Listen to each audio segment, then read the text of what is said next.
When we have a data frame, we can work with the data and save the results in other formats. Consider the stack of 13 blocks of different colors. We can see there are 3 unique colors. Let's say you would like to find out how many unique elements are in a column of a data frame. This may be much more difficult because instead of 13 elements, you may have millions. Pandas has the method unique to determine the unique elements in a column of a data frame. Let's say we would like to determine the unique year of the albums in the data set. We enter the name of the data frame, then enter the name of the column released within brackets. Then we apply the method unique. The result is all of the unique elements in the column released.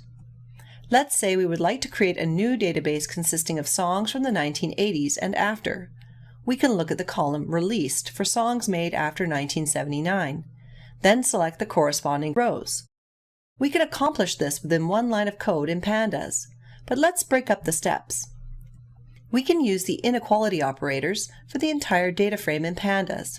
The result is a series of Boolean values.